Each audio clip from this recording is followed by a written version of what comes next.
Good evening, everybody. There's still some people sitting down, yeah. Hi, I'm Diane Davis. I'm the chair of the Department of Urban Planning and Design here at the GSD. I know some of you, but not all of you, so I'm really excited to see you here. I'm not going to be standing up here very long. I have a very small role. My role is to introduce Alex, who is then going to be introducing our four speakers. But I've got a microphone, so I do want to take a few minutes to take this opportunity to share a few remarks about the evening. Before turning it over to Alex. So the first thing I want to say is how proud I am to be hosting and being involved. I'm not hosting it, Alex is hosting it, being involved in an event that has four really remarkable GSD graduates in high positions in major cities in the United States. I think it's amazing for our program, and I just wish everybody knew how successful our graduates are. The second thing I would say is that I'm really excited to be here to hear from them because I think that understanding how students, all students, but especially students who've been trained in our program, work in the world of practice and how they confront significant and vexing challenges that are facing cities, what we call wicked problems relating to inequality, affordability, environmental risk, security questions. These are on the agenda of cities today, and we are trying to move into teaching our students about this, and we can learn from our graduates who are out in the real world facing this. And the third thing I wanted to say, that how pleased I am to see so much great talent in the public sector. As a teacher of urban governance and the politics of planning, that's one of the classes I teach here. And we do put our graduates in the private sector as well. But I do think that thinking about the agenda of planning and design in the context of a public sector institutions is very important in the contemporary era. We think about the public sector as a kind of a bureaucracy and institutions, but it also represents larger constituencies. And people who work in the public sector need to engage with multiple stakeholders all the time. So the dilemma of practice, when you are thinking about planning and design practice through the lens of the public sector itself, is an additional challenge from my perspective.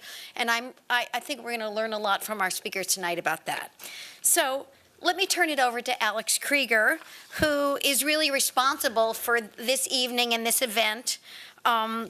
Most of you in this room probably know Alex Krieger, an esteemed faculty member in our department. One of the things that I think is wonderful about Alex is the way his work, his teaching, his practice, the way he thinks transcends the, I don't want to use the word divide, but transcends the urban planning and the urban design professions. That's also another thing I'm hoping we're going to hear about tonight from our speakers, because we are, our program, as most of you know, we're a single department with two programs in it, urban planning and urban design. That has, those of you who study organizational theory can understand that that has its own complications, but it also has its own opportunities. And I'm seeing, and it maybe ebbs and flows with the time, but I'm seeing from our students, as well as when I talk to alums, many of you are here, I've talked to several of you over the last couple of years, how important it is to be able to talk across those two disciplines in the work world. And Alex himself represents that capacity. He has trained many of the people who are going to be speaking here tonight, as of others. I see Gerald Caden is here and Ann Forsyth. So he's a perfect person to introduce our speakers. But before I turn it over to him, I want to just underscore his remarkable and enviable reputation. If you don't know, Alex just received the Boston Society of Architects Award of Honor in February, just about a month and a half ago.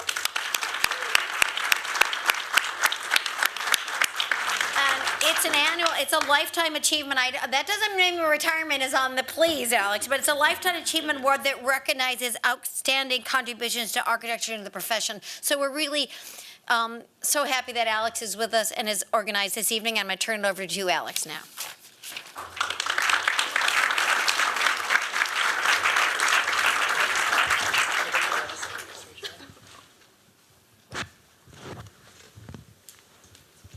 Well, thank you, Diane.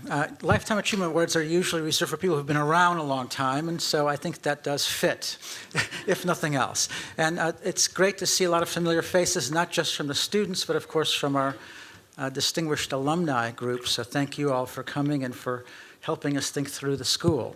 And you play a more important role than you may suspect during the day or two that you spend here. So again, thanks to you. I don't like, if you've been here to enough sessions, you probably have encountered one where the introductions took longer than the actual talk. So we'll try to avoid that. So I'm just going to very briefly, and probably without doing justice, introduce people. And I'd actually like to do it in the order in which they graduated. I'm the old lady in the room. No. But to not make anyone feel badly or old, Alex Krieger, 77. All right.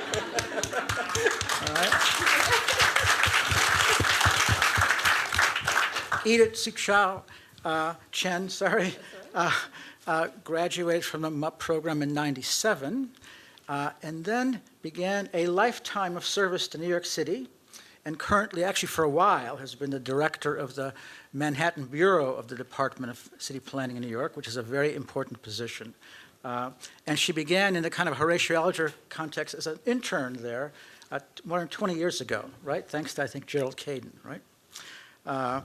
Anything else you want to say about yourself? You'll have to do it yourself. Eric Shaw is 00. 00, congratulations. You're saying, Eric Shaw's here. That happens sometimes, Alex. Used to happen in studio, I think, as I recall. That's yes, it did. So the director of planning for our nation's capital, pretty impressive position, but previously also an equally important position in Salt Lake City, and before that in Baton Rouge or Louisiana. So Eric's been around. I'm not going to touch that, Alex.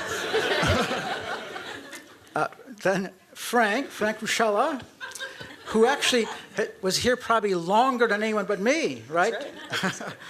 He's 02, a MUP from 02, and then chose to hang around for 3 more years and received the Master of Architecture program, and is the, if I can get it right, the Deputy Director for Zoning for the city of New York City, which is also a pretty, I think, important, powerful, and probably arduous position, right? Yes. And Sarah, Sarah Meyerson is our youngster, 11, right? But is the Director of Planning for the City of Boston, almost as important a position as any of you. And prior to that, she led the beginning of the Boston 2030 process, which is an important comprehensive plan, the first one undertaken in the city of Boston since, I think, 1965. So that's pretty impressive. And prior to that, she coordinated our Olympic bid. What happened there?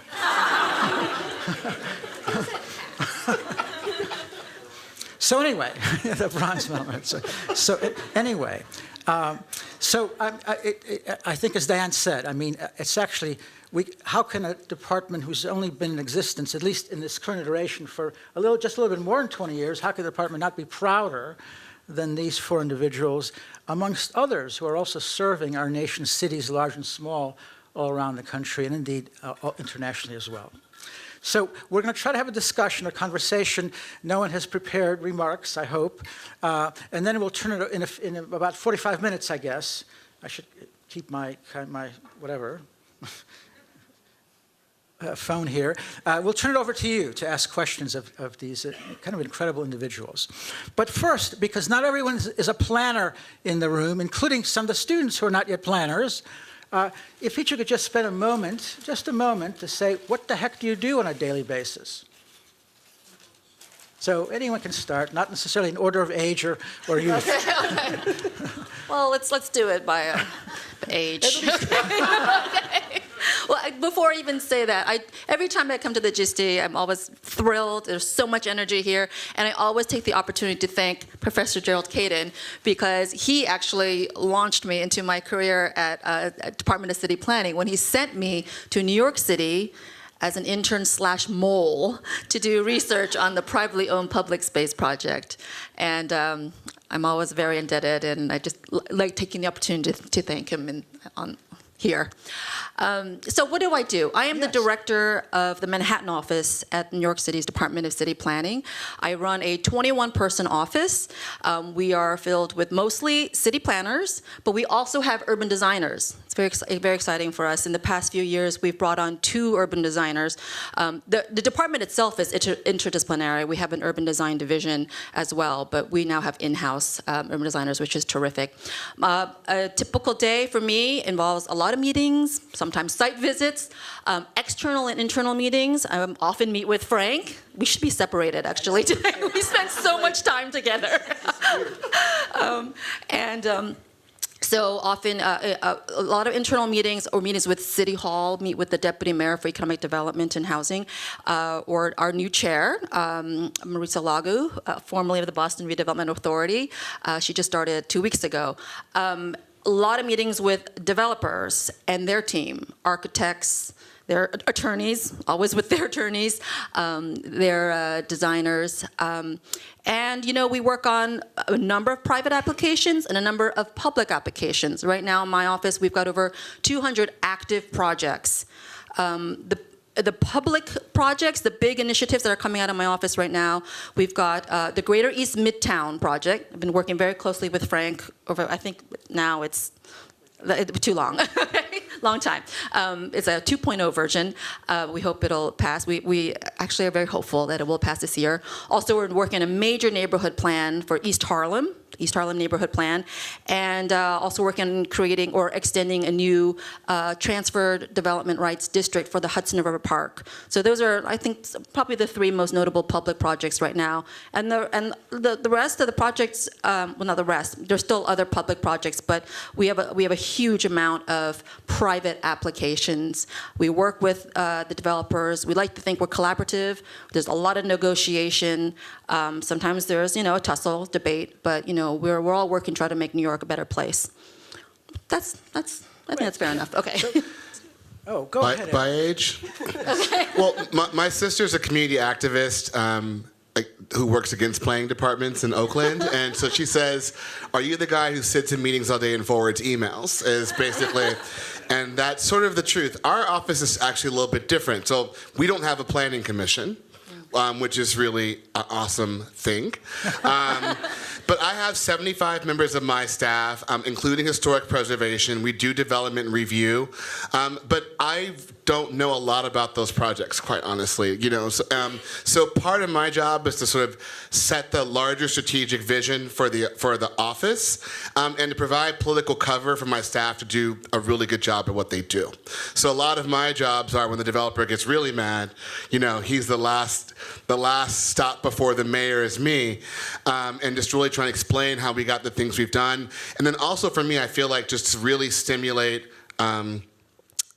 my staff to think differently and have a logic to how we're doing things and thinking holistically about the work that we do. So we've started a new design division as well. I started a new division on policy as well to understand the intersection of design and policy. And I sometimes lay out really big challenges for people of just like, how do we support the mayor in ending homelessness in a way that's outside of money? How do we make sure that like community facilities are well designed and thought out? How do we partner with our federal partners in ways that have a lot of control over us? And then once again, we're updating our comprehensive plan for the first time. It starts on Friday, so I'm here versus being in the community. But we're asking this question right now. How do you design a city, or how do you have a city function off of 21st century values that was designed in the 18th century? And that's a really big question for us. How are we tackling issues of how the remnants of racial segregation still mean that we have too many facilities for schools, but not enough that serve African Americans still. So really big critical questions and the intersection of those are where I feel like we shape our office. And then I have a great zoning team. And I just want to give a shout out to Anne, who was my thesis advisor, Alex, who taught me how to fake drawing, and then Gerald, who made sure I stayed in the program. So all these people here made me who I am today. And we're proud. So Sarah, so how do you design for a city that was invented in the 17th century? It's a good question, and it's a challenge. So my day-to-day, just to go back, not fully answering that question, but is also very different at the BPDA, formerly the BRA. So our planning division is embedded within the Boston Planning and Development Agency, formerly the Boston Redevelopment Authority. So also is where we do all of our short-term planning or project review and development review. And I also have the urban design team that's not new for us, but is a half of my staff is urban designers who are reviewing projects. So we have a very robust design review process in Boston and spend quite a bit of time doing that. So as we're thinking about planning and a little bit further along in a comprehensive plan than you are, but it's a challenge, and I think there's still lots more to come. It is certainly incredibly challenging to think about how you plan for a 21st century and beyond in a city that has so much history. And I think that's the biggest challenges are not just the physical components, but also the legacies and the community legacies that have. It really lasted the test of time, and that we're still battling. So whether that's segregation in certain neighborhoods, or in certain instances, a very kind of parochial attachment to a neighborhood identity, that poses significant challenges. And encouraging people to move beyond that and to envision a Boston that still respects the neighborhood fabric that we have, but unifies in a different way has been one of the hardest challenges for our comprehensive planning effort, that really moves it well beyond a conventional land use plan to much more of a vision for a policy for a city moving forward. Right, yeah. Frank. Okay, so I'm the Deputy Director for Zoning, and in New York City that really matters because zoning in New York City probably matters more than it does almost in any city in the United States. It matters more than it has in Boston for quite a while. Right. Although But it's perhaps the mattering plan- more now in Boston. Because the reason for that is development in New York City particularly is as of right. What that means is you follow the zoning resolution and you can go build it. And that includes single-family homes. It includes 1,400-foot tall skyscrapers. So because of that, we have a 1,300-page book that is completely contradictory and messy, and changing it is really difficult. And my job is to be responsible for that book. Because of it and the importance of it, we use it as a tool to plan. And so a lot of the projects that Edith is talking about, we work with all of our borough offices on them. And it's important to kind of put it in light of the de Blasio administration's focus on affordable housing and looking at neighborhoods in the city to really understand how, is the zoning that we have in place in those areas right? And if not, what do we do there? And also, what do we think about infrastructurally in those areas, whether that be subways or whether that be schools, even just generally community facilities in total. And thinking about how do we use zoning to help make those things possible in places. Yeah. The other thing I'd say is I spent a lot of time editing Word documents. There's a New York Times article, I don't know if you guys saw it, where there's like this legal case debating an Oxford comma. And I read that article and I was like, my God, that's my life.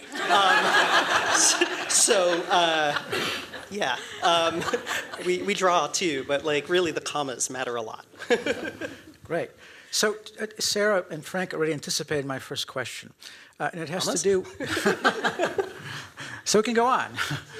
So the title of this was missing its subtitle. The New Allure of the American City, which I don't know whether you all agree with or not, but certainly seems to have some cachet.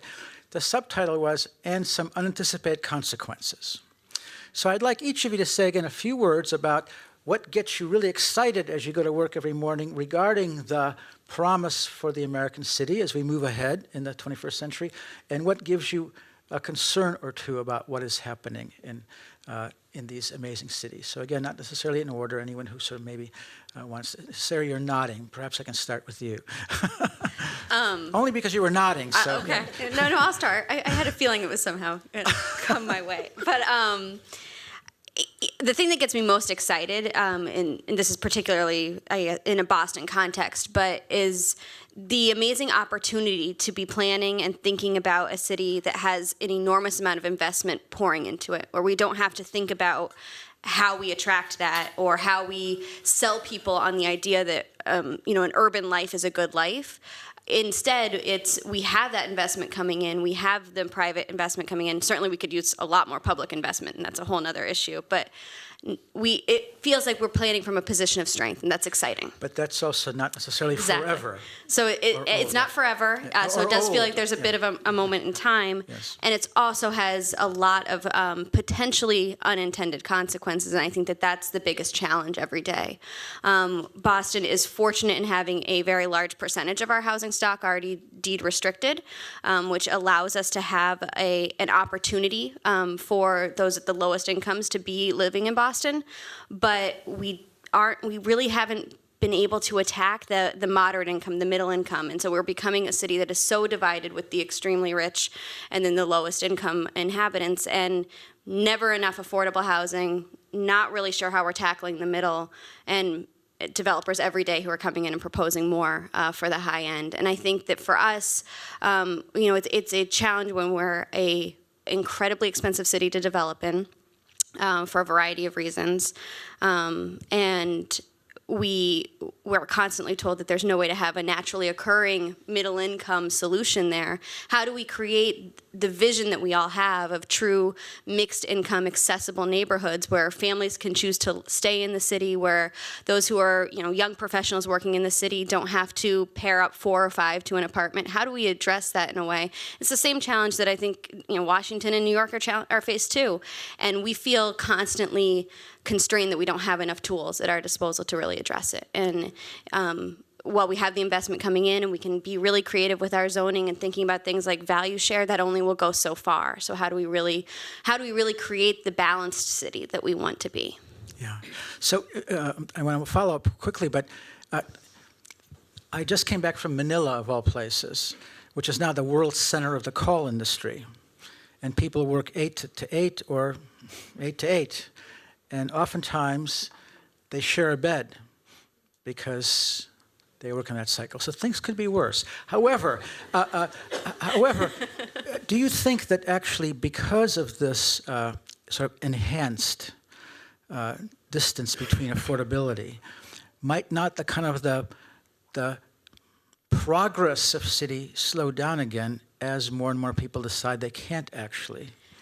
I think it's a challenge we need to tackle head on right now, because I think if we don't, it will lead to people looking for alternative solutions, whether that's other cities other than the major cities right now, or thinking about an urbanization of suburbia, which could be a good thing overall, but we want to make sure our cities continue to thrive in the way that we want them to thrive. Absolutely. So I think it's absolutely something that's timely. I mean, right now when we think about whether it's a young professional coming out of graduate school or a young family, the city is not providing a lot of viable, livable solutions for them. So they have to look for alternatives.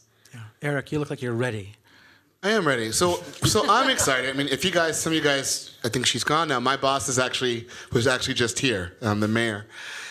We have a new resident of Washington, D.C., in case you guys haven't noticed. He lives up the street from... Partial, it's his mailing address. How about that? But the thing for us is that our mayor has really pushed, and after we do a comprehensive plan, to tell the story of the district as the district, independent of the federal government. And the fact is that, I think the White House and Washington Monument were built, the Corps of Engineers sort of planned it somewhat with LaFont, but starting in 1860, 1850, we started doing our own plans around sort of parks and gardens and streets, and Olmsted came down, and that was the district doing things for the district. And so for us, it is so exciting to tell the multiple stories about diversity and architecture and how we intersect with the federal government, how we usurp the federal government sometimes. But it's a new, how about this? And you know, I'm not a native Washingtonian, I get dinged for that a lot, but there's such a renewed pride in DC just being an awesome place.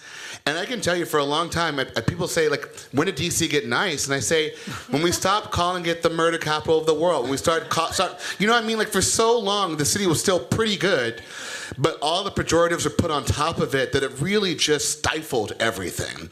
And so we're in a space right now with our investments to sort of realize the opportunity we always knew we had.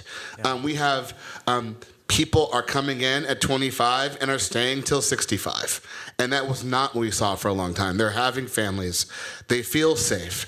The challenge is that, I can tell you this, and it really creates a challenge all the time.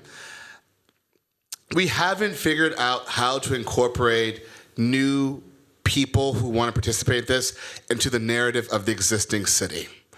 And so for us, because we were sort of down for a while, and to be quite honest, a lot of young white kids have come in and said, we made this nice. Yes. And you know what I mean? And so I want to respect the volunteerism and the time and the community meetings, but when the supposition is that I'm the reason why you got the Trader Joe's, and not that the old gays who went to the old neighborhood or the churches, the black churches, were fighting for that, got it there, is really mucking up my ability to have a real collective urban narrative. Because they're both sort of right. But at the same time, I just can't let that be the story that pushes it.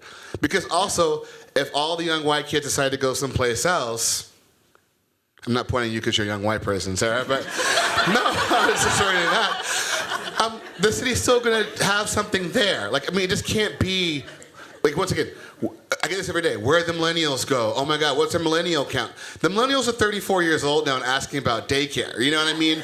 But this fear that, like, when the millennials don't show up, your city has no value. And I keep on trying to fight that every day. So that keeps me up, along with affordable housing and a federal government who is sometimes a good partner and sometimes a really bad partner in maintaining our parks and our roads. And they own a lot of stuff in DC.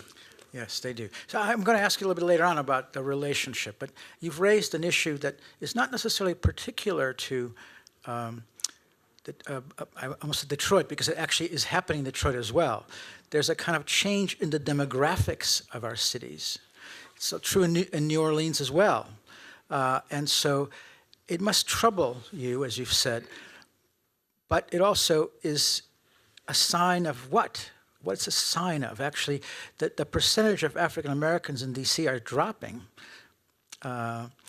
relative to these millennials who, of course, right. So there's something interesting and troublesome about that, and it is not just happening in your city. So you don't have to answer that question right now, but think about that, but also has something to do with actually what Sarah raised, which is the kind of somehow we're heading towards a less balanced society, even in our cities, as opposed to a more balanced society. But Edith or Frank, yes, from your perspectives and the Big Apple, right? Well, I actually, when I saw the title the first time, I was like, well, it depends on what city you're in. Yes. Like for the three of the cities that we're representing, you know, we get to deal with let's call it benefits of the fact that, like, people now think cities are a good place to be.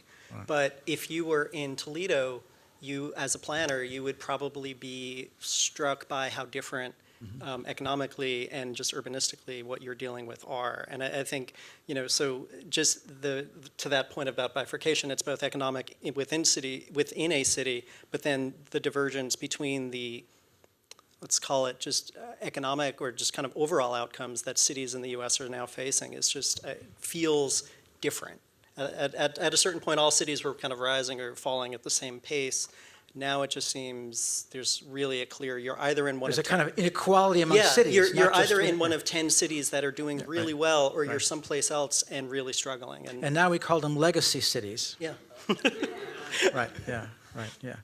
Edith, right. You know, it's, we struggle, in New York City, we have many of the similar issues, of course. these legacy cities, also known now as sanctuary cities. And that's, I actually like the term sanctuary city, and I know it's gotten a bad rap because, the Trump administration has somehow labeled it a bad thing. I think that the growing population of the cities that we're representing and others is such a good thing, because I think it represents that the city is the real America. It is it represents the promise of what America was from the very beginning, which is it's a refuge. It's a place that's welcoming. It encourages diversity. It is, certainly we have our struggles. We've got affordable housing crisis. We have a widening gap between rich and poor. But it is still the place, the hotbed for sharing, for diversity, for transaction, for commerce, for ideas, for energy. And, so while we struggle with these issues of housing and especially middle-class housing, that is a huge problem. The de Blasio administration, we've focused a lot on delivering, well, in fact, we just adopted a mandatory inclusionary housing program just last year, the nation's most aggressive, and we're very proud of it. But that comes with I guess, a new set of values. Like, in order to create more housing for low income and middle income, we've got to create a lot more housing, period. And where are we going to do that? There certainly are places in New York City for more growth and expansion. I represent Manhattan. Where is that going to go? In Manhattan, we're already very dense and very tight. We can do more, though. We can do more to deliver housing in Manhattan, but that means more density. And, is that something that people want to live with? I think density is a great thing. I think many of us in the room probably do. But, it is a scary prospect for, many long-timers or not the newcomers. Newcomers come expecting it, and they like it. But it is something that we have to deal with all the time when we are engaging with the public on, neighborhood plans, or when we are going into increased density because we're trying to create so much housing. But Alex, I want to just tie in this because we have the same issue, but this is the best thing about coming to GSD, is design can help allay some of those concerns. And that's the first thing I've sort of learned here. A well-designed space, a well-done site plan, and that's why in our comprehensive plan, we're almost completely rewriting, it's not the term, because we're amending the plan. We're doing a significant rethinking of how we articulate urban design for its transition spaces, heights, shadows, because, developers just show you this weird square with no context. You guys show me that in school too. But once again, here's the moments you can tuck it in a little bit, move it up a little bit, move stuff from the public realm, do these kind of things. You don't have to have ground floor retail now if you have a well-designed public realm, because that's going to activate it. So we're having questions, but that's a language I learned at GSD. And it's something we're applying really deeply, and I push it every day at all the community meetings, and I push it to the developers I do talk to, that there's an expectation of design excellence and an understanding of creating design solutions to the problems the community have said.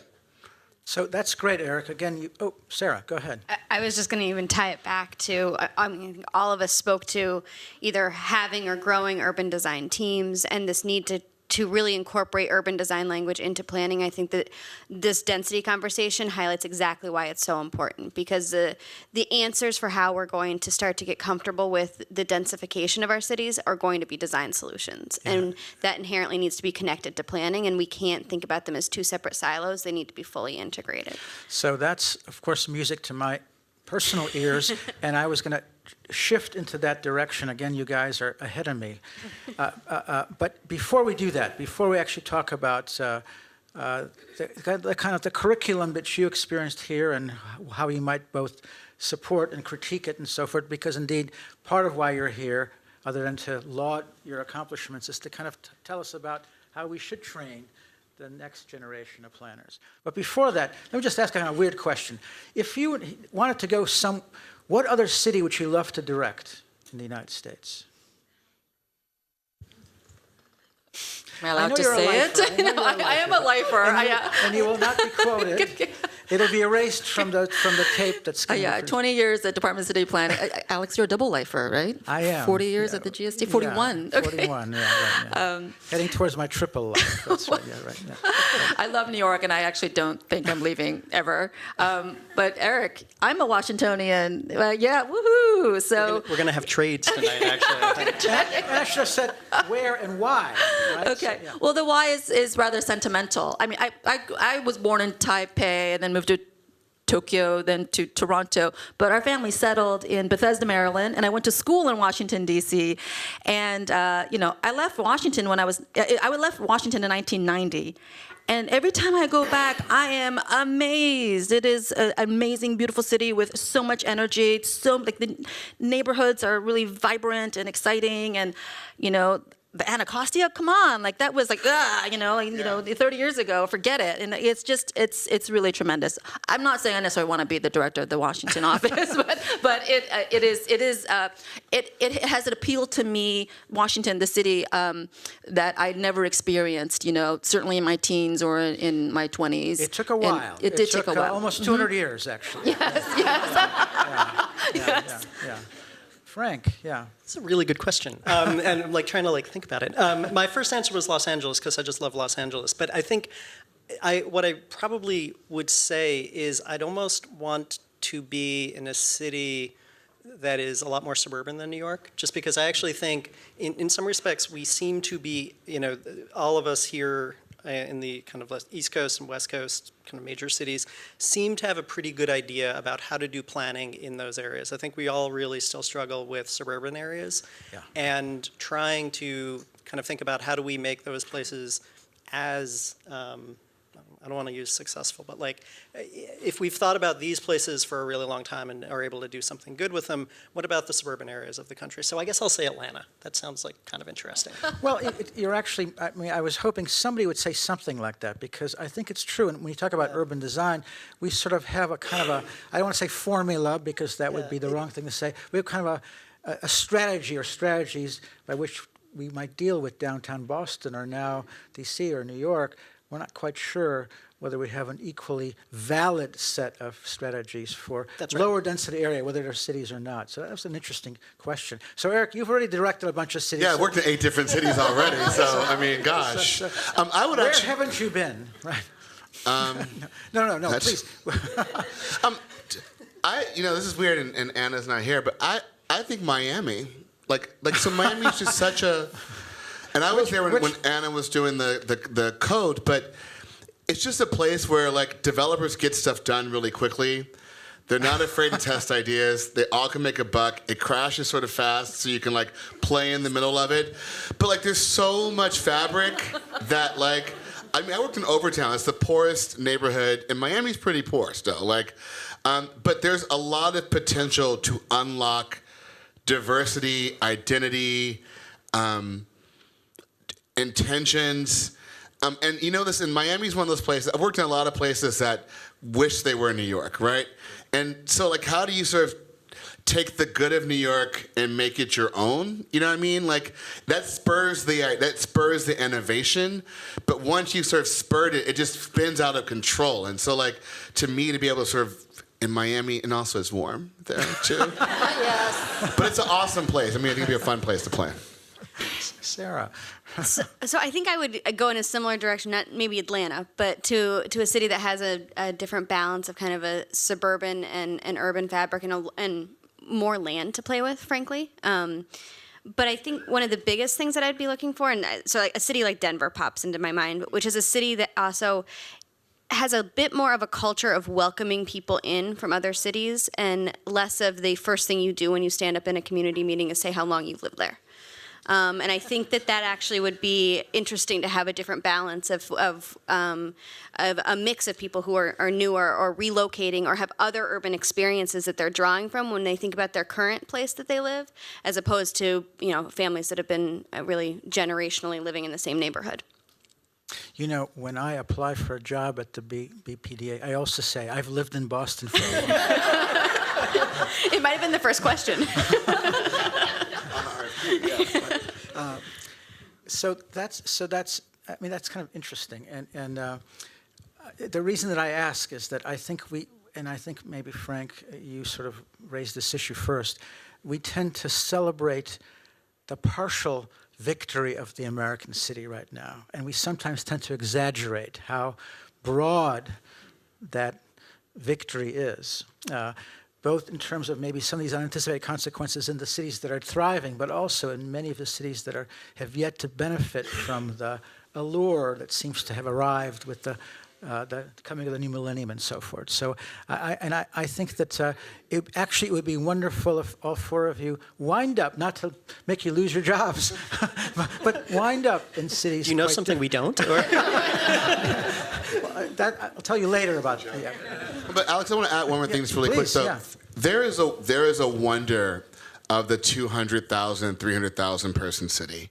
And I just flew in from Grand Rapids just now. I had the pleasure of being the community development director for Salt Lake City, and it was just awesome because it's manageable. More awesome than Miami, or less awesome, or Different, but just when I tell a lot of folks, they respect your ideas more. You can play a little bit more. You can think a little bit more. The mayors are a lot more grounded and intentional. They're still political, but the neighborhoods are established. The neighborhood associations work a certain way. It's just something about it. There's such a desire for everyone to see the place be good. And I said that today. And sometimes, the DeVoses sort of run Grand Rapids, and they're doing things for good reasons. The church runs Salt Lake. I've worked in places that do this. Baton Rouge is sort of Baton Rouge. But all of them really have this collective aspiration that when you go into a plan, they're ready to roll up their sleeves, they're ready to implement, they're ready to think, and they're ready to learn. And in big cities, you don't get that a lot. People sort of come to you and tell you how messed up the planning department's done for everything in existence. And then, you sort of turn it back and say, how can we have a real conversation about solutions? And it takes a lot of unpacking and a lot of pre-meetings to get to the solutions part, or even the assessment, a real assessment part. Yeah. So I from a personal standpoint, I hope that one of you winds up in Dallas.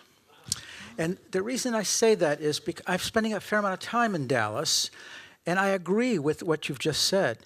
There's a kind of a desire, that's a big city, of course, there's a desire to do better and to experience the allure. It's kind of hard to achieve, not just because so much that's happened works against that, but also because there's a kind of a still unsure about where that will lead. So yes, absolutely. It's not that that other places in America are more receptive. They're more curious in a way. It's interesting you bring up Dallas. I like Dallas a lot. My sister lives there. She'd be pleased that you're recommending that one of us move there, because she'd be happy if I could move there. For a job. Okay, all right.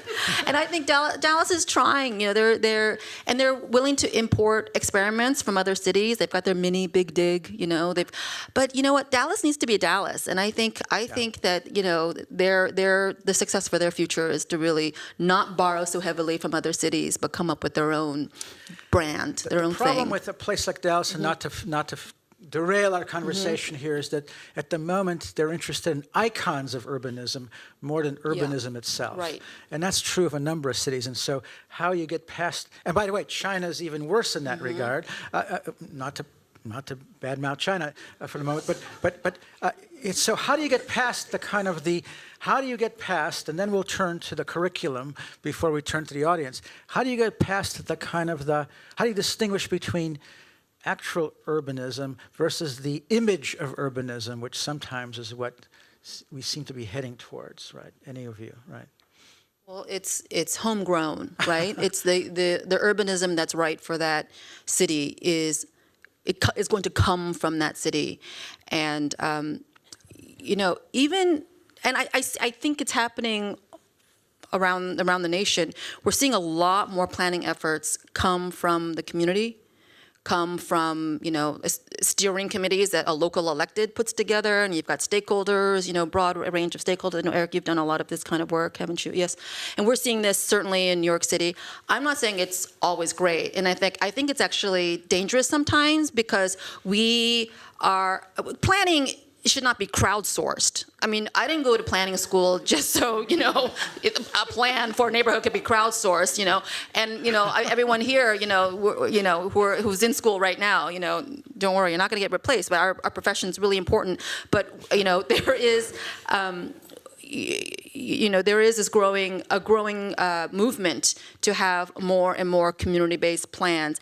And the good thing about those plans is that they do, when you work with the community, when the community works with government, you have a more stable plan.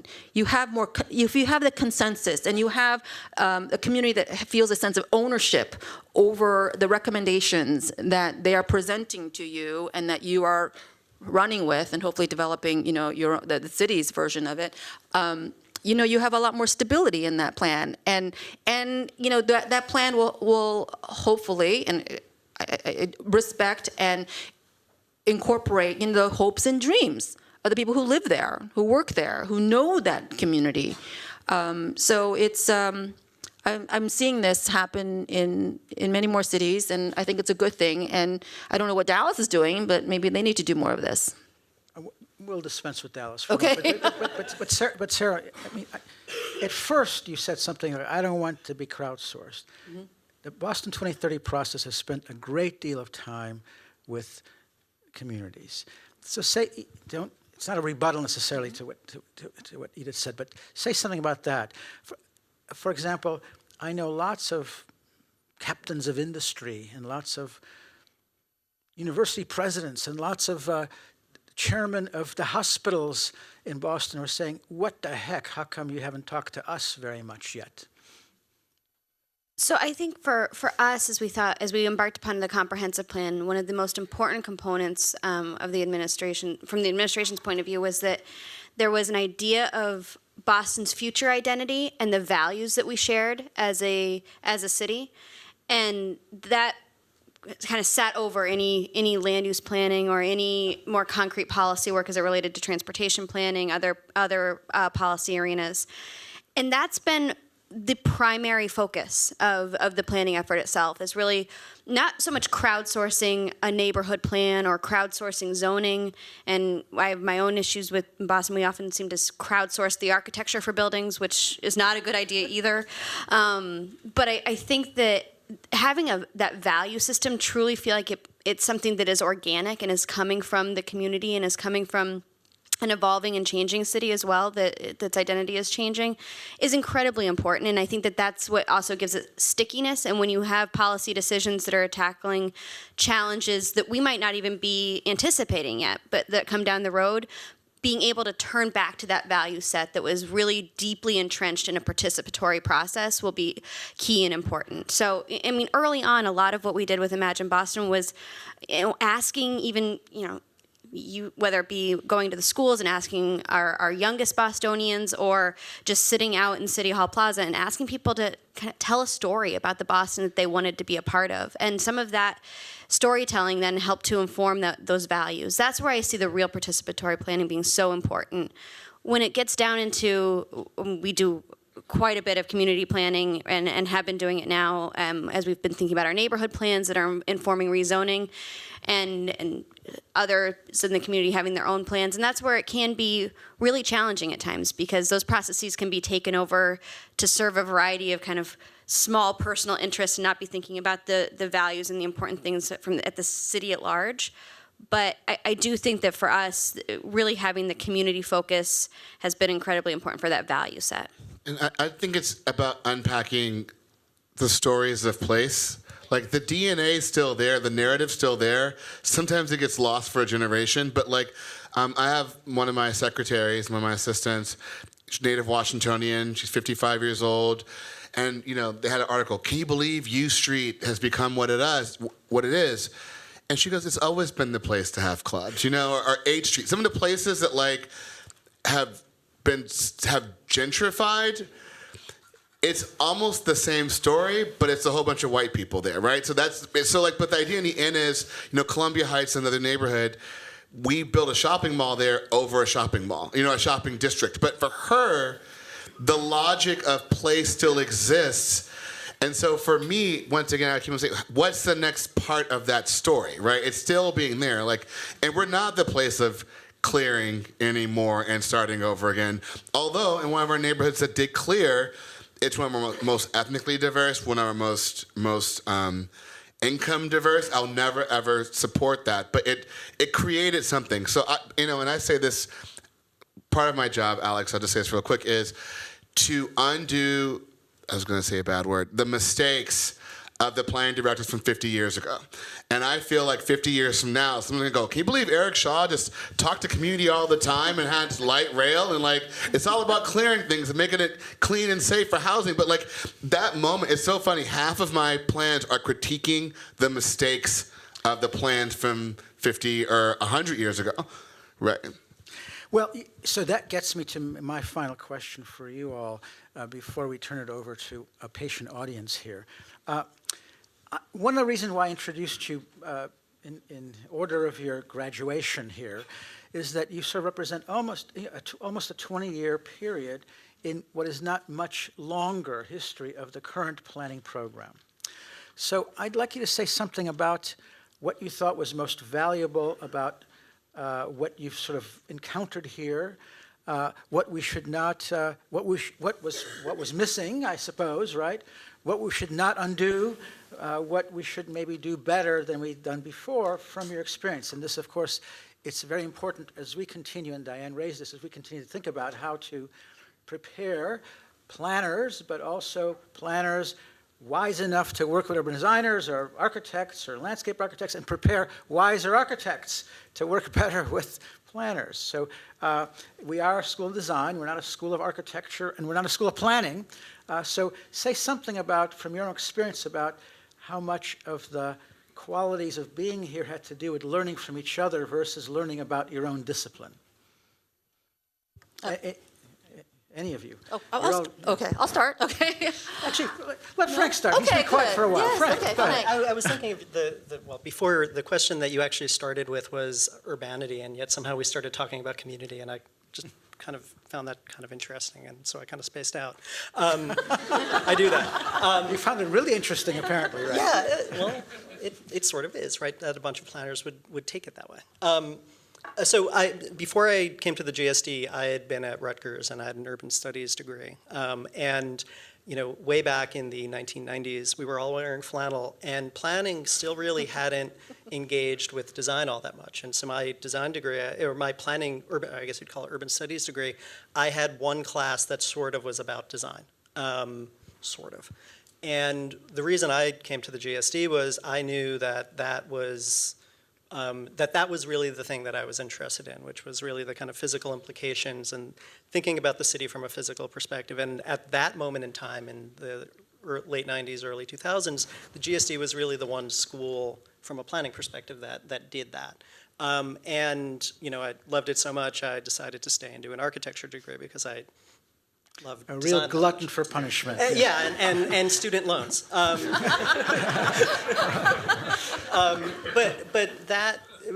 I think the thing that I found was that I think when I think back to it now, I seem to be very young.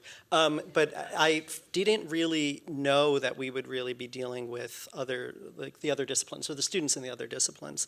And I remember having what was called Elements, which was like the core studio, and actually Still is, although It's not a- for MUPS anymore, right? What do they There's call it? there's a separate core for MUPS. But just actually having in the same studio, like next door to you and your in your desk would be an urban designer. And so at the time when I came to the school, I think I was the youngest person in the school. I was 22. And next to me was someone who had built a skyscraper in Seoul that was 50 stories tall. And I just remember thinking what, how am I, and I've drawn nothing. And what are you supposed to do with that? But at the end of the day, you realize that that's going to be the conversations you have for the rest of your career. You know one thing, there are going to be all these different people who know all sorts of other things really well, whether they be engineers or lawyers or architects, politicians. And that gave a kind of hint to the really professionally what would have to happen after that. So I think, I mean, very similarly for me, and my background is very different in the sense that I've spent most of my career financing real estate and spending time on the private sector side. I was in the urban investment group at Goldman Sachs, working for Alicia Glenn, the deputy mayor in New York. And so I came to the GSD very eager for design to be a core component of what I was learning, because I felt like it was a missing component in the work I was doing. And I think the most important academic experience I had was actually my third studio, my option studio, which I took an architecture studio, and worked on my primary project in there, thinking about a cross subsidization model for funding affordable moderate income housing, but really looking deeply at a certain place and thinking about design solutions that were going to allow us to retrofit certain buildings in a certain way that was unlocking value. And if I hadn't been sitting next to designers who were helping me think about the design solutions to unlock that value, I wouldn't have been able to come up with the same kind of pro forma, kind of financing scheme and solution. And I think that blending, that hybrid, is something that's really unique that you can do here. And whether it's within the coursework at the GSD, but also bringing in work that you're doing. I took classes at HBS, I took classes at MIT, I took classes at the Kennedy School. And the work we do every day in cities is so interdisciplinary, and really thinking outside the box to find solutions in other policy areas is so important to the work, and finding a new way to solve these challenges. And I really do think that design language was incredibly important. And so I keep on saying the word story, and I was trying to think about where that came from, and it came from GSD. Well, first of all, I didn't realize design meant drawing, and I was like, holy crap, like. And I was really upset. Gerald remembers this. I was very sort of confused by like drawing, because UCLA is all about social justice and community change, and now draw social justice. Like, you know, what the heck? But when GSD was still trying to prove itself, you know, sort of its meaning to itself, the entering class of MUPs and mods spent a day telling 3 minutes about why they became an urbanist. And I remember probably 50 of those stories from this day. And it was one, like, I'm from Richmond, California, and this is before Google and all this stuff. So I had to go to the Slide Library, and they had a picture of the mall that I grew up in. But I was like, wow, there's resources here for me to tell my story. But to hear those stories, it really has changed my life forever. Second thing is that, and this is during the pinups, and like, Lord, community meeting's nothing on a pinup with Rodolfo Machado. I can tell you that right now. But Alex, she told me something one day was, don't try to solve everything at the same time. Have one strong point of view, and then start adjusting based off of input and ideas, and then you're going to get to a solution that everyone sort of understands. But you as a professional have to start with an idea of how it should go, right? It's not crowdsourced. You have some training, and then I have a certainty in my skill set and my thinking that I'm willing to change, but I still understand I can't do this. I still have to go here and check intersections. And then finally, just once again, Ann Forsythe, who's one of the most awesome people in the world, I ended up doing a thesis on Black Latino relations in Los Angeles, and there was no professors in GSD that worked on sort of people issues at that time, right? I couldn't draw Black Latino relations. And so Ann sort of just got here, and, really, and I see it now in the program now, was just a safe space, because I needed to go back to talking about my critical goal and theory when I got here. And she challenged me really hard. I didn't think a lot about design. I don't think I drew that much. But in the end,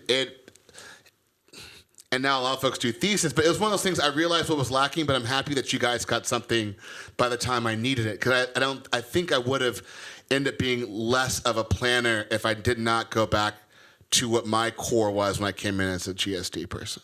So Edith, you were eager to speak, and then somehow they got ahead of I'm you. glad I didn't speak first. I'm learning a lot from my co-panelists here, and actually I probably will echo much of what I've heard, in fact, which is that the interdisciplinary work here has been so helpful to my career. And I chose the GSD because, just like Frank, it was a design-based physical world planning program. I wanted to draw. And I didn't really even know what planning was, and I probably. By the way, no one draws anymore. We type. I know. Just like- just That's like true. you. That's true. I know. What am I talking about? But 20 years ago, yes, I did want to draw, and and I didn't really totally understand what planning was. I think before that, I wanted to be either an architect or a lawyer. So I kind of mushed the two, and I thought that was planning. I was wrong. It's a whole nother. It's a whole nother thing. And it's not terrible, but it is its own thing. But I real strongly encourage the mixing and the melding. Planners should be working with urban designers and architects and landscape architects and beyond, because the world out there, it is interdisciplinary. We are all on a shared platform now. You work in a silo, you're dead. So, I'm so grateful that I came to a program that had that offered the physical and the policy and the law, and it's a wonderful tradition. And I was only the second class back from when the MUP program came back from the Kennedy School. So there was some risk involved because it's such a new program. Yes, right. It was a renewed new program. And I think there were certainly some growing pains. But I've looked back on it with so much appreciation, and I was happy to be back. Thank you. Well, please come back even more often than you have. So you've all been quite patient, so let me turn. I don't know whether I guess there are microphones. There are a couple of microphones, so please ask questions or comments of any of our panelists. Hello. My name is Irene Figueroa. I am MUP and MARC 1, just like you. Woohoo! 2015. So my question is regarding the way your departments work and your internal processes. So in your opinion, what areas in your department could use some reform or improvements? Our departments, the departments. No, not our department, their department. Yeah, this question is for all of you. Your agency, Your department, not our department Yeah. here. So I will say this, and no, everyone knows it. I have two very different types of planners, right? So development review people who read code and analyze projects, and they love it, and they're like quiet, and they just work. And then I have like the neighborhood planners who just like do community engagement and run around and like draw on beanbag chairs and stuff. And at some point, the sort of rigor of development review is lost on the wild people, and the ability to be wild is lost on the folks who are rigor. And so I feel like, and then you add historic preservation, and Lord Jesus, I have like 3 children with completely different personalities, but are of the same DNA. And so in that instance, it takes a lot of work to try to make them talk to each other. And I don't know, I think structurally, I'm walking into a structure where it's really hard for them to do that. Even down to potlucks. They have their own potlucks, you know what I mean? Well, I don't like potlucks, so I don't go to those, but you know what I mean?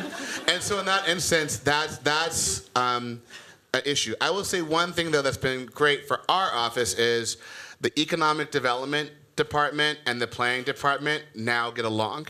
And for a very long time, they're extremely antagonistic towards each other, just because of personalities and because of structure. But because I was a deputy mayor in Salt Lake City that did the same thing as my deputy mayor, I know what he wants, I know what he needs, and I still say, a developer can't tell me what to do. We still have zoning code. And I said the first day, I said, you can fire me tomorrow the day you tell me to do something. But if you tell me the problem, I have the right staff together to tell that solution. So the one thing we have, and I'll finish, is if 3 people come to me and say that something feels wrong about a project, I will call the developer or I will call the mayor. Because if development review and historic preservation design say something's off, right? That's the gift.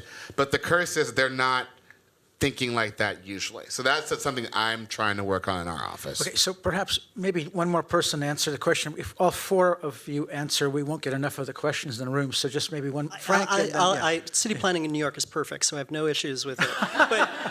But actually, one of the things I would note is like there's planners in New York City and in every other city who work at other agencies, departments of transportation, departments of education, DEPs.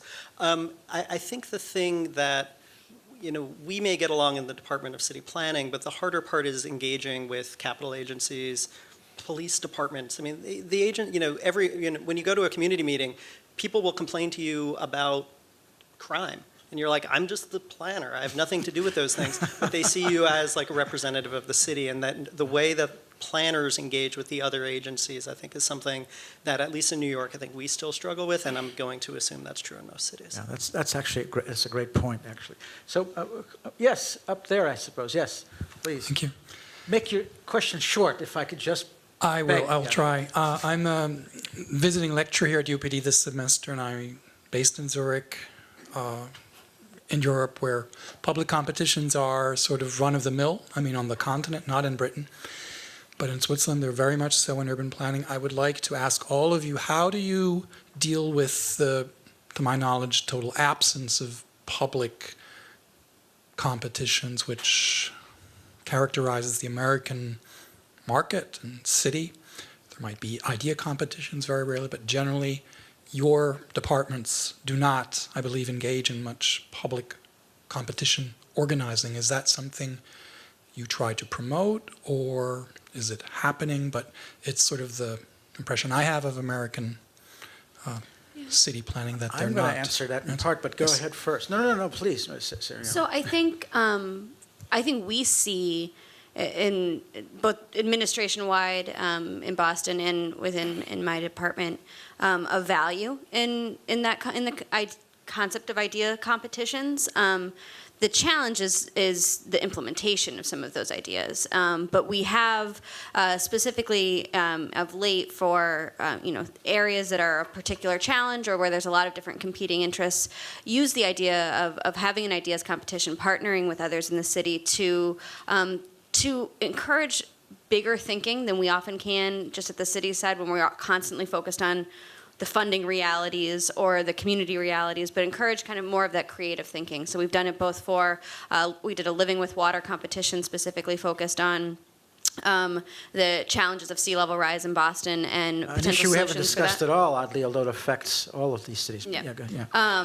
And then the Northern Avenue Bridge in Boston is a bridge that has been decommissioned and that we're looking to RFP out. Before the RFP that will be released shortly, before that was even released, we did an ideas competition to then inform the RFP. And that ideas competition was done in a similar way to Living with Water, but was specifically focused on the challenge of, a bridge can be a lot of different things. How do you make a bridge part of the public realm and mobility solution, both for cyclists, pedestrians, and for vehicles, and respect a historic icon in the city. So, Yeah. Maybe one more answer to that or response to that question. New York City, certainly we're very open to the idea of design competitions or idea competitions. We don't have so many, perhaps, but it's very exciting to see on Roosevelt Island right now, Cornell is building a new campus, which was the winner of a competition. This is a competition that was put out during the Bloomberg administration to different universities, applied science institutions, and universities to develop a new campus on Roosevelt Island. So, certainly that's very real and it's happening.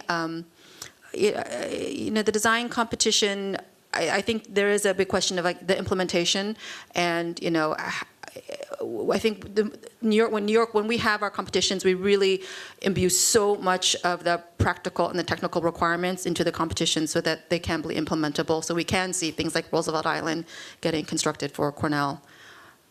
I just wanted to clarify slightly. There's a lot more competition than you may think.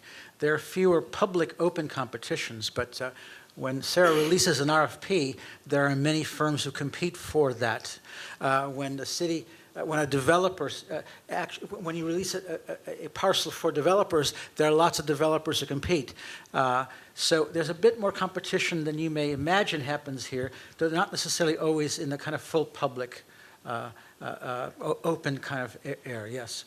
Go ahead, yes, and maybe those in the back row kind of always get missed, so please, the lady in the very back row next, after this gentleman, yes, right. Go So ahead. as you guys are planning for the future, I guess the question I was wondering about is technologically, what are you thinking as far as the infrastructure that is put in place or changing infrastructure that needs to be kind of renovated or adjusted for future? Don't say autonomous vehicles, Lord.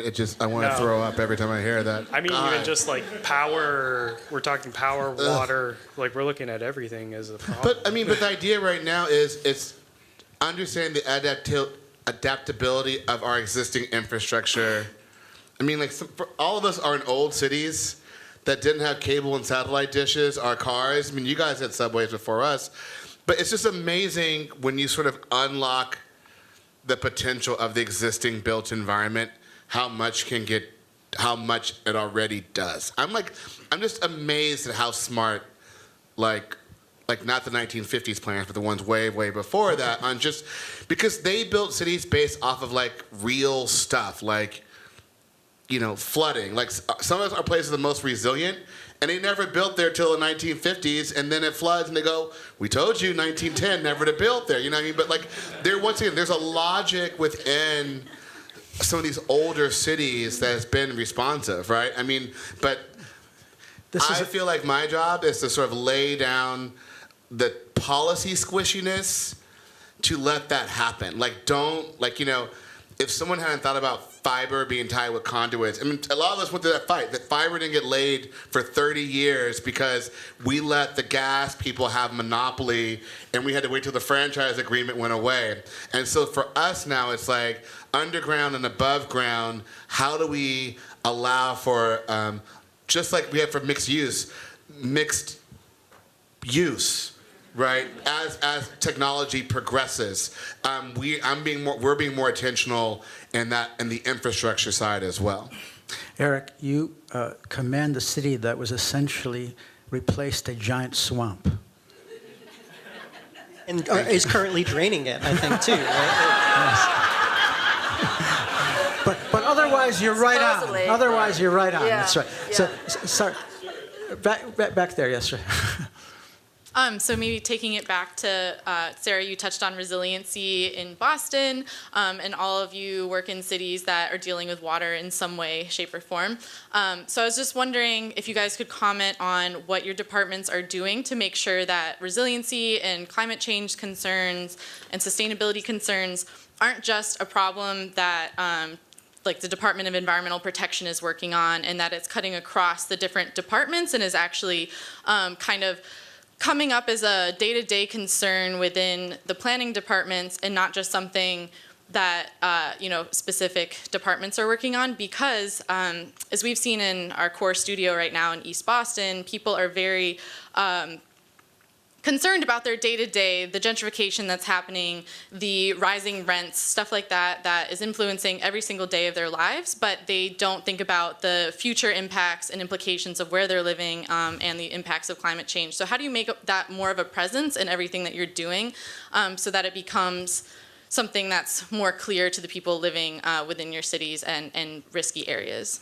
Yeah, so something we did recently in Boston, historically it had lived in our Department of Environment when we've been working quite proactively on planning for climate change, thinking about sea level rise in Boston, and have a plan, Climate Ready, which went through its first phase, and now we're going into its second phase. But really, as we moved into the implementation phase of that, I established within my division a department that specifically focused on, historically it had just been waterfront planning. Now that's now been completely recast to being climate change and environmental planning. And what it's really focused on, though, is making sure that resiliency, both social resiliency and climate resiliency, is a lens in all of the planning that we're doing. I don't just want to have the team do resiliency district plans. I don't think that that's effective. It should be a part of all the neighborhood planning that we're doing, any of the other planning that we're doing. So just as we will have workshops and time spent on affordability and gentrification and displacement, we'll also similarly be doing the workshops thinking about the realities of climate change and the impacts that that has on our neighborhoods as well.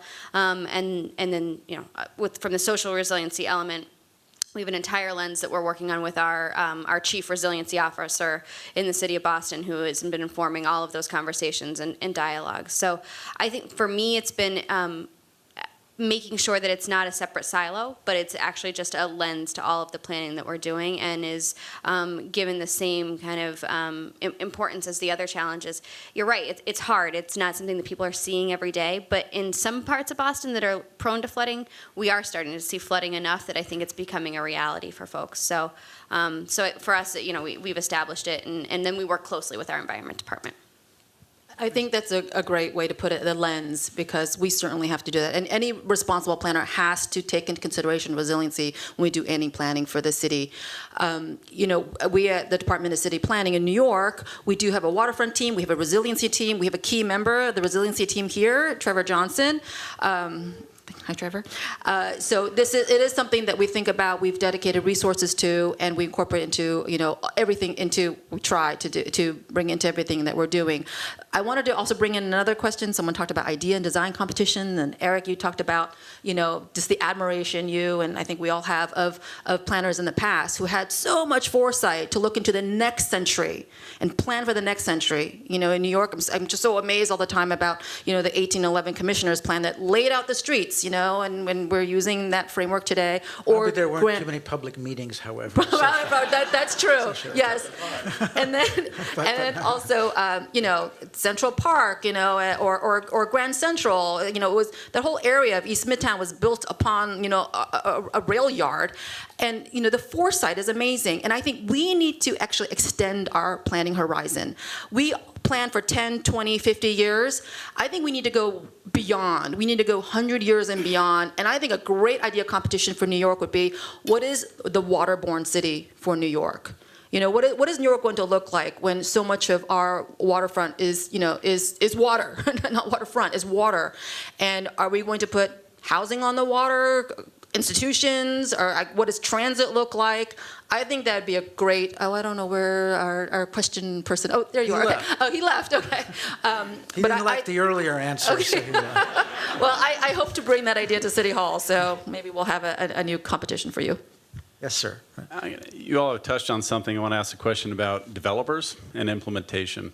In some communities, the developer is seen as an agent to implement a community's vision through planning, creativity, so activism, so forth and so on. In other places, oddly, it's the exact opposite. The developer will come in, force their agenda, work the politics, and then drive the change in that way. The planner's put in the middle of those two forces. And what I wonder is, clearly there's collaboration, there's conversation, there's meetings, things like that. But how do you navigate that in a manner that doesn't prolong the process to such a degree, require so many things, it makes it so expensive that only large corporations can develop in your city? So we just have we're flexible, but we're not that flexible. You know what I mean? Like, you cannot come in and ask for a waiver for affordable housing. You cannot come in and ask for a waiver for green space. You cannot come in and ask for a waiver on our jobs. I mean, if you waste 3 meetings on that, you've wasted 3 meetings. You know what I mean? And so for us, but we're lucky, we have a lot of developers, about 10, who we have a very cordial relationship and really try to have. Every meeting with developers ideas competition. I wish he was here again, right? Yeah.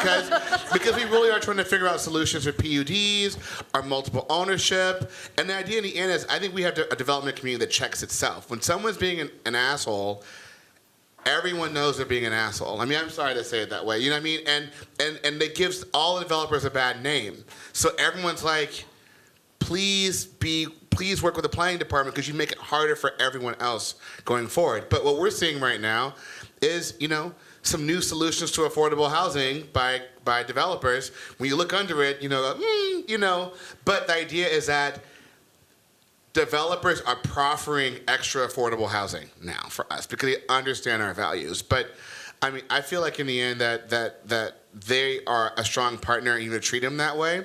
But they have to.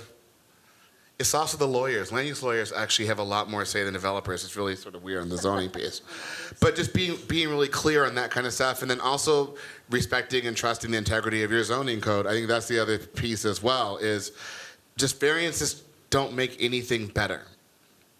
Frank, you want to just add a word or two as the zoning chief? Well, it's funny because you described a situation which is actually true in a lot of places, which is that a developer will be not considered a kind of evil agent. And somehow in New York, whenever the word developer is used, it is a derogatory term. At any community board meeting, that rarely, if ever, happens. And so in some respects, absent the developer, all of them may be designing great buildings and caring and building affordable housing as part of it.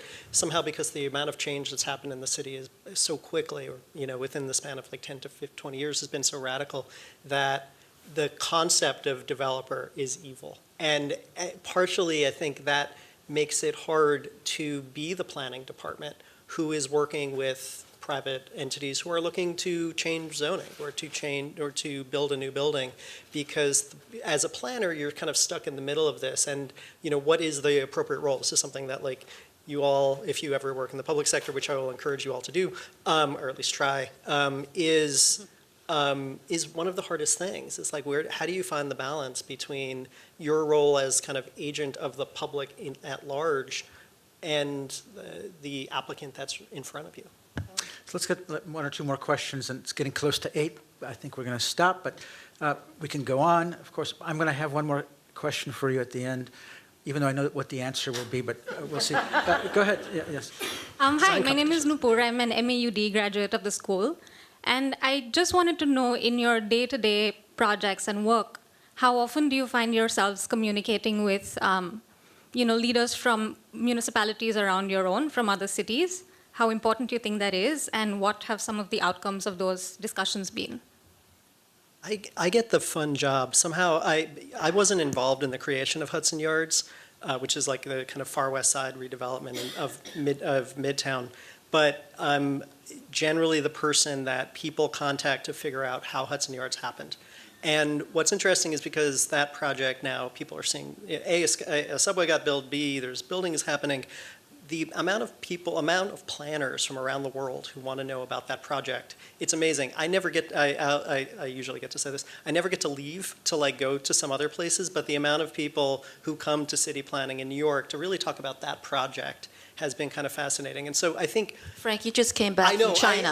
That's why I have to stop myself to talk about Hudson Yards. But what's interesting about that is there are these kind of exchanges that happen through those memes. And it's actually really important that those things happen.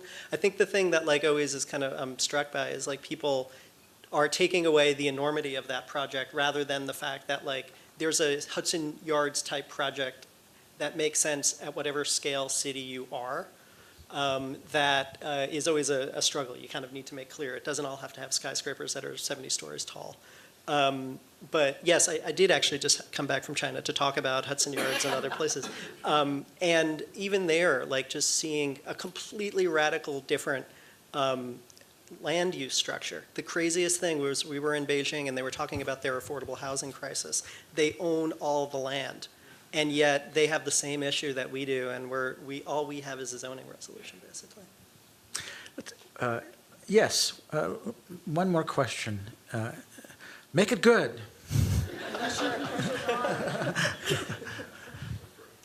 I wanted to ask about community meetings and the inevitable question of affordable for whom. And obviously the answer is really complicated, and I'm just wondering if you've come across either in your cities or other cities, really effective ways of answering that question. So I spent the last year, or almost a year of my life, trying to get mandatory inclusionary housing and a lot of other of the administration's like zoning changes through. And that meant going to talk to communities for like a year straight. And I wanted to give a prop to Anne for one thing, which is that in my first year at the GSD, one of my assignments in her class was we had to go to a community board meeting or a community meeting in Cambridge, and I was really struck by the language that planners use, and it kind of like is always kind of like really made me think about how we talk about things, and really kind of always strikes me that the way planners talk is really strange. But one of the things that I found, like, because we have this every time, what does 80% of area median income mean? No one knows, and even like our own planners don't really know. The calmest way I've actually had it put is actually taking that and turning that into a series of possible incomes. So a nurse and a school teacher will in total mean X income with a family of 3. And all of a sudden it actually brings it from this kind of ambiguous dollar amount into something that actually becomes clearer for people. And so when we would talk about that, that's the way we would do it. Sarah, yeah. So we've used that strategy here in Boston as well. Try to not use the AMI language as much as possible, particularly because area median income isn't necessarily reflective of an average for a certain neighborhood. But what we have found resonates the best is just going back to what that implies for a rent for a 2-bedroom, and everyone knows who can afford that type of an apartment. So we definitely have done the same approach with trying to equate it to different professions and what those income levels are, and some illustrative families that you can lay out. But we also have just gone back to the rent that implies and using that, and that seems to actually be something that the room understands the best. So we're going to stop in a minute. I do want to ask a question, even though I know the answer to this. But I also, before that, I would say I think we're in good hands with people such as these in control of our cities. And of course, without in some ways encouraging your confidence, we could have had a double or triple sized panel with our young MUPs who are involved in cities all around the country who are doing great work. And that's a tremendous, I think, statement that we can say with all seriousness regarding our young but very important program. But my question is, when you were here, we had this kind of fantasy of combining fully the urban design program and the planning program. Every course was required of both groups. There's actually no separate programs. Every course was required of both groups. At the moment, almost no course is required of both groups. So the pendulum has swung, and the question is, because it'll always swing, I suppose, that things do, how would you advise us? Certainly, I'm sure not to get all the way back to the one curriculum model, but how would you advise us to think ahead about how we should try to rebalance the fact that, as all of you said, urban designers and planners are kindred spirits, or should be, as opposed to somehow indifferent to each other's interests? Yeah, I mean, the extremes aren't good, right? You don't want completely siloed, and you don't want mandating complete overlap, because they are different professions, and they are unique, and they do have their special tools and skills that are of each profession. I was really stunned when I learned that the curriculum had moved so far from what I experienced here. And granted, when I was here, I probably was hungry for more planning specific classes. But I think going the other direction is to the other extreme is not the right move. I don't know if I have any wise recommendations other than why not try to hit something more in the middle, or to allow the classes to be allow students to cross enroll into one in the other.